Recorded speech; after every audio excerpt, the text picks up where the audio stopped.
Assalamualaikum warahmatullahi wabarakatuh. Nama saya Laura Aura Damaratri dari kelas 11 IPS 2 absensi 22. Di sini saya akan menjelaskan materi ekonomi tentang pendapatan nasional. Yang pertama, konsep pendapatan nasional. Pengertian pendapatan nasional dapat dilihat melalui 3 pendekatan. Yang pertama, pendekatan produksi, yaitu penjumlahan nilai tambah dari setiap barang dan jasa yang dihasilkan oleh suatu negara dalam periode tertentu. Yang kedua, pendekatan pendapatan. Pendekatan pendapatan adalah jumlah pendapatan yang diterima oleh pemilik faktor produksi yang digunakan untuk memproduksi barang dan jasa suatu negara dalam satu periode tertentu. Yang ketiga, ada pendekatan pengeluaran.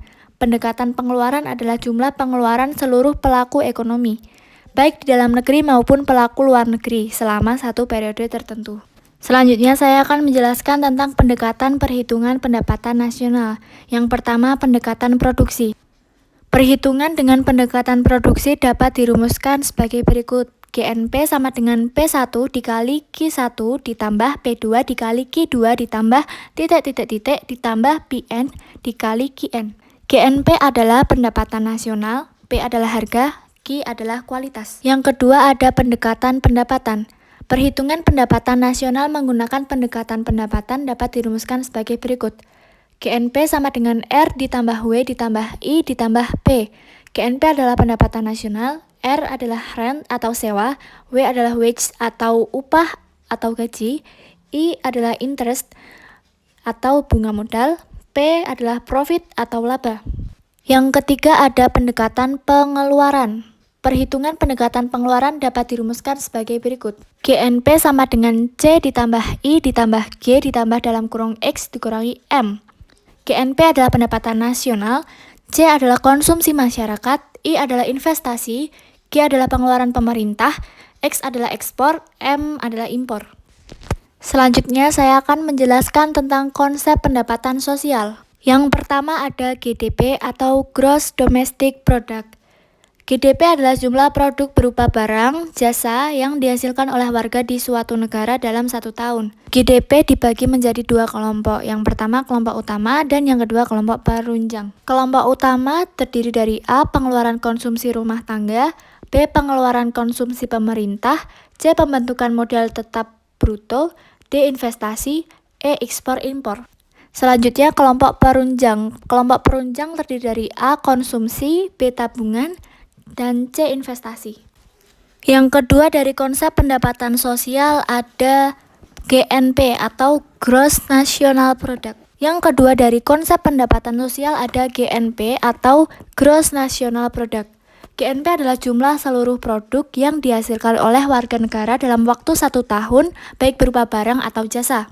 Perhitungan GNP dapat dilihat sebagai berikut. Yang pertama, GNP sama dengan GDP dikurangi pendapatan faktor neto dari luar negeri.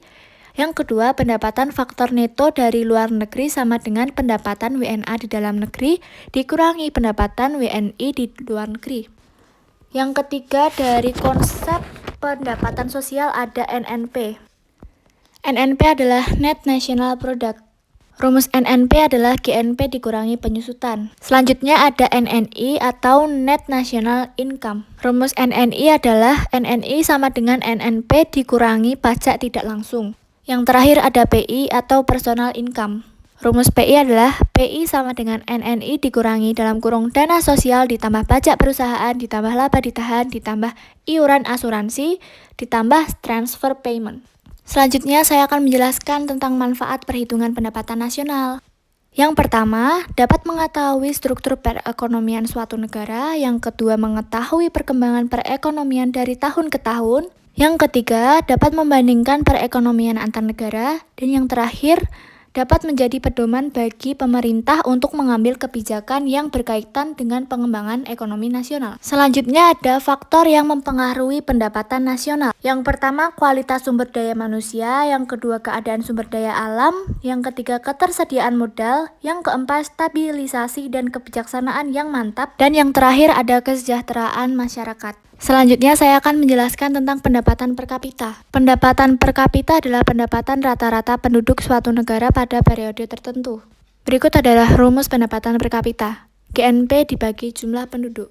Selanjutnya ada distribusi pendapatan nasional. Yang pertama ada rasio indeks Gini. Biasanya disebut koefisien Gini. Koefisien Gini adalah ukuran ketimpangan atau ketidakmerataan pendapatan suatu negara.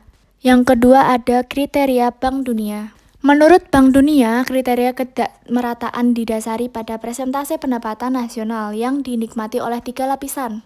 Yang pertama, 40% penduduk berpendapatan rendah, penduduk termiskin. Yang kedua, 40% untuk berpendapatan menengah. Dan yang terakhir, 20% berpenduduk berpendapatan tinggi, penduduk terkaya. Sekian yang dapat saya sampaikan. Bila ada salah kata mohon dimaafkan. Wassalamualaikum warahmatullahi wabarakatuh.